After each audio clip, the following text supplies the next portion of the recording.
Facts coming back at you again, and we gonna give you the facts. Okay, to those who don't know, this is the third installment of the interview I did with AB the Hero. He's a close friend of the family, business partner. He worked with the JBA, traveled around the world with LeVar, got introduced to the family through Alan Foster. Yes, you heard right, Alan Foster. And stay watching till the end, because the boys already chose a shoe brand and we didn't even know it, right under our noses. And he has a certain way he feels about Alan that I don't know how people are going to feel about. But stay tuned to the end. Let's go. In the end of the day, despite when you got people who arguing over $1.5 million and they still got millions of dollars in the bank account, and then you got other guys who literally can't feed their family no more because the business went under. You know what I mean? Like that. Those are the people who I more so care about. And then I feel when it comes to like drawing the line in the sand, I like want to side with those folks. You know what I'm saying? Yeah, I get you. And before we move on to the next subject, let me just say where this channel stands on the whole Allen situation. I do understand what AB is saying. And for everybody that's trying to message me and say, give Allen a chance, it's not that I didn't give Allen a chance. It's just the way he came out. He came out basically putting people's face in the mud and then trying to speak. Well, because you put their face in the mud, we don't have time for you to speak. So that's why I really was so hard on Allen, because I seen what those people did for him. Allen didn't only help Triple B, LeVar and them they helped him as well greatly. If you look at his channel, what he's doing now, everything his references are what he did for Big Baller Brand. So they became his biggest resource, his biggest thing on his resume. So we can't just act like Allen did all for them. And so until Allen comes out with some respect for a man's wife, a man's sons, and if you did something bogus to my son, then I'm gonna say you're not my family either. So I get LeVar's aspect of it too, because it hurts bad. And now on to the next subject. I seen that you were in LeVar's crib, man. And so I kind of wanted to ask you, how is the big baller in person? Is he really that nice? Is he that loud? Is he that bold? Or is he more quiet in real life and kind of turns up for the cameras? Hold on. Let me, I want to say one thing real quick to your last point. Go ahead. No problem. And just, and I don't want to make it seem like I'm like trying to clear Allen's name or like I'm on his side or anything like that. But so what I was saying is, when I read these like ESPN articles and they tell you about like the percentages and the breakdown of the company and who owned what, most of that shit is not true at all, right? And from what I was told from like those guys, Alan, LeVar, all of them, is that when it jumped off and it went to like, so they're in high school, Chino Hills, everybody in Chino Hills is wearing these these Ball Brothers shirts that they gave out for free. And then LeVar's like, yo, we got a business, man. Let me get Allen over here. The reason why they so tight is because when Allen joined the company, he's the one who said, you know what? You already did the work, building the brand, raising the boys. I'm putting up all of the money. So at that point, that's how he got into it, is that he put up a ton of money to help fund a lot of these initial like endeavors. You know what I'm saying? Yeah.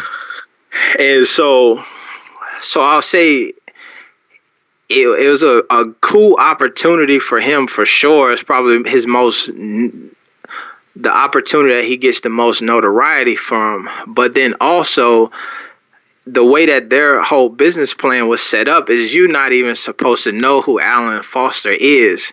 The only reason why we even know who Alan Foster is because Tina ended up getting sick and they were pitching this deal for the reality TV show. And they were going to have her and LeVar be like the two parents raising the boys. They would work together, and Alan would be just kind of in the background as a producer. Because she got sick, then they needed another adult for LeVar to talk to and kind of be a central character. So then enter Alan Foster, the personality and person who we know today. You know what I'm saying? Whoa, so that's breaking news. Alan was Yeah. supposed to be just a silent investor. He wasn't supposed Yeah. to be running anything? Well, nah, I'm saying he's supposed to be running it, but behind the scenes, Tina was a big part of that too. You know what I mean? So he wasn't. We wouldn't know him like you know him today. You wouldn't have seen him all in the show and talking and kind of being a personality. That wasn't supposed to happen. So he was supposed to be like. He turned into the P. Diddy all in the videos. And that goes into your like next question of like how LeVar is and all of that stuff on the cameras. Man, LeVar is just as genuine. What you see is kind of like what you get. That's him for real. You know what I mean? Obviously, he know when to turn it on and kind of be, in a bit of a showman mode. But that's him, man. He's like that. You know how people say he like the uncle or the guy at the family cookout who talking trash, playing dominoes. Yeah. Like that's LeVar, you know what I'm saying? People don't know that LeVar is like a super talented dude, you know what I'm saying? Like I talked to him, like he got into it, like people started coming for him one time where he's talking about being able to dive. And like I talked to his family members and they were like, you ain't never seen this big ass dude dive like that, and talk about him jumping off the highest platform doing a triple gainer, and he's like, and then the thing, it don't even splash, he hit it, so you know what I mean? Yeah. Like just they got so many stories about LeVar like that, and just about how like much dope stuff he has kind of done. And I mean, he played basketball in college, then played in the NFL Europe, you know what I mean? Yeah. So he like is that type of personality that is like that just does cool things, you know what I mean? So he's a good guy, man. He played chess, he played dominoes, spades. You know, he a good dude, man. He just Do you think he trusts people? He drank a lot of milk. Do you think he trusts people too much? He put his trust in Allen like he shouldn't have done it, or he should have done it? Because so Allen puts up all the money. And then now you have an investor. Do you feel like LeVar felt obligated to give him certain control since he put the money in, or do you know what I'm saying? Yeah, but that's anybody who doing business together, you know what I mean? The reason why LeVar, like I said, the reason why he kind of turned over the reins so much to him is that he's not like a business guy like that. Before Allen got there, and Tina was the one who like was running the show. You know what I mean? I think even LeVar mentioned that. I mean, Lonzo mentioned that in that shop interview where he was like, his mom was the one who was in charge of the money. She was the accountant. She would have been the one who was checking the books. You know what I mean? And kind of handling all of the day-to-day stuff. And that's, you know what I mean? Like, if you told me LeVar was an accountant, I would struggle to believe that, you know what I'm saying? Like he's more the personality of it. And then so when you have that type of guy, you need some folks who had a business savvy and all of that kind of behind the scenes. And that's what made their partnership so beautiful, is because they did have 100% trust in each other of like, yeah, you go run the business and I'm gonna go do this side. And Big Baller Brand would not be what it is today without both of those people kind of putting in the effort and making the choices that they did. I hear your heart when it comes to these young JBA guys, because I never really hear any more about them. But you being so close with them, you got to know them, know their stories, their personalities, and then one day they'd be nationally distributed all over Facebook, and the next day just gone, nothing. And so I know they got to feel some type of way. They got to feel salty. But when I look at the Ball family, I'm like, man, they got a lot on their plate already. LeVar could not be doing another league right now. He would need a right-hand man, which we know it can't be Allen now. He would need somebody there to really help him. Yeah, and I'll say it. that's what I guess there are some guys who feel salty, man, but a lot of those guys understand like the opportunity. Like it was only a summer. They played 8 games, but it's like being a one-hit wonder. You know what I'm saying? Like for a minute you were like a rock star. You know what I'm saying? You pull up in the city and everybody like, even if they're not coming to the game, never heard of it, like you're a professional basketball player. You getting paid to do that. So a lot of them really appreciate that opportunity, and I appreciate them for giving an opportunity. When I say like some extra support, it's not even like bringing back the league. It's more so, you know what I mean? Like there's national leagues all around the world, and a phone call from the right person can open the door for you, or setting you up with an agent, or you know what I mean? Like all of the stuff. Most of the guys who played are guys who had the foresight or had the connection to find an agent right away and not be kind of waiting on season 2. So a lot of those dudes were thinking season 2 was coming back, so they were turning down opportunities, and people knew season 2 wasn't coming back damn near before season 1 was over, you know? Right. That's more, so it's not like bringing it back. But I will say this, there's these guys who are doing really dope things. So I would say, man, just reach out to them. That's one of the things that I appreciate about all these JBA players, and I'll continue to big them up, is they receptive, man. They love to kind of share their story and kind of talk with you, and love for you to, like, you know what I'm saying, give them their flowers while they can still smell them. Wow.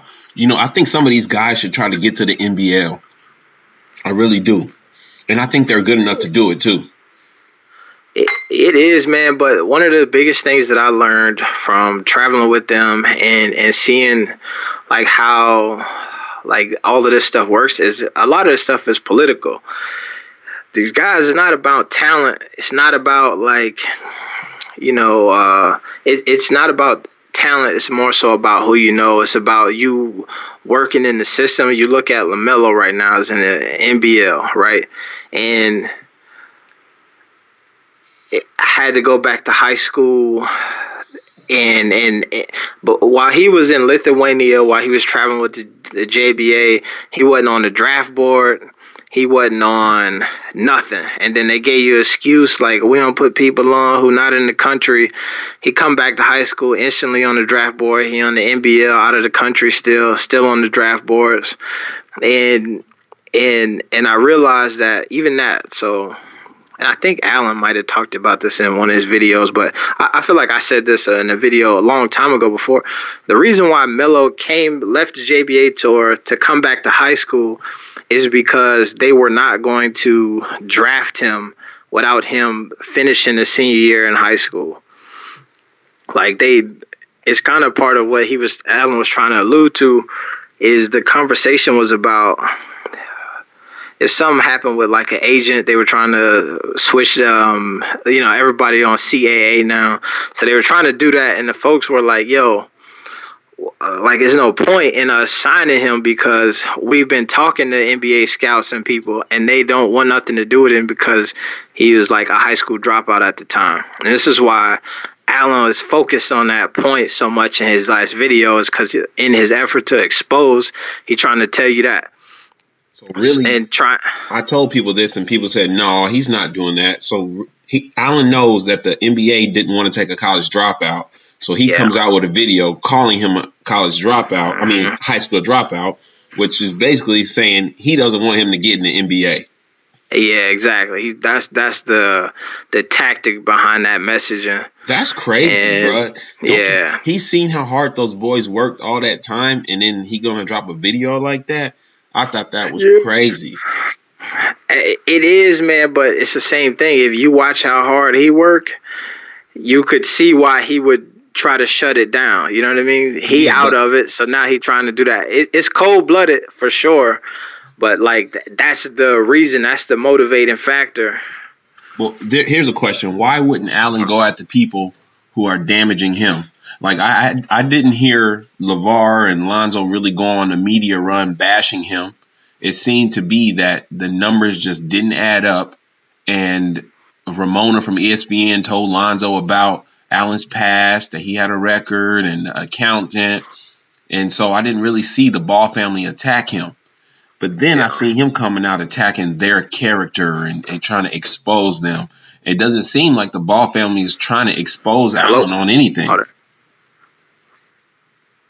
Yeah, I agree with you. Like I said, I don't think. I think that from what I can say is maybe a lot of his frustration potentially comes from behind the scenes. You know what I mean? And in the event of before, the relationship was no matter if I'm wrong, I'm still riding with you, right? So you don't have to say it to you. I don't have to say it out of my mouth, but they can say it and I co-sign it. It feel like the same thing. And so I feel like that's where that comes from. And like I said, I'm not trying to like take his side or, you know, because I don't think that I agree with you. I feel like that's just a terrible tactic. And I feel like if he would have approached it from a different, more positive angle, he would have more people on his side, you know what I mean, in this whole thing. And like you said, if it's a mistake, then say it's a mistake. But like they have, it's behind the scenes. There's a chess game being played, and that comes through when I say like the article and Ramona Shelburne, she threw out some information, but all of her information is not like 100% correct. You know what I mean? Yeah, and see, I don't know how many videos of mine you watch, but my position is pretty clear on ESPN sponsors and how they have nothing to gain from athletes creating their own brand. In fact, they have everything to lose. Bang, bang. Like, let's say the next generation of star athletes, they see what Big Baller Brand did. Even if Lonzo and LaMelo leave and Big Baller Brand turns out to suck, you know, if the next athletes see what was done and can pick up where they left off, and then, you know, it starts blowing up for them and they pursue their own brand, these big shoe companies, ESPN sponsors, they stand to lose $500 million because when they sign these big deals to like LeBron, Zion, Kobe, they make billions. And so I always say on my channel, like, it's not that LeVar's execution is what these big companies are afraid of, but his mindset and what he stands, what he was trying to do. You know, and you look at what they made off of Jordan. You know, some haters on my channel think, well, major sports apparel companies weren't concerned about Big Baller Brand. But I say they were concerned about him because of the model that they showed. And I'd like to hear what you think about that. I 1000% agree with that, man. It's super interesting and like fascinating to see what's happening in the moment, but it is just about the next generation of ballers. You know what I'm saying?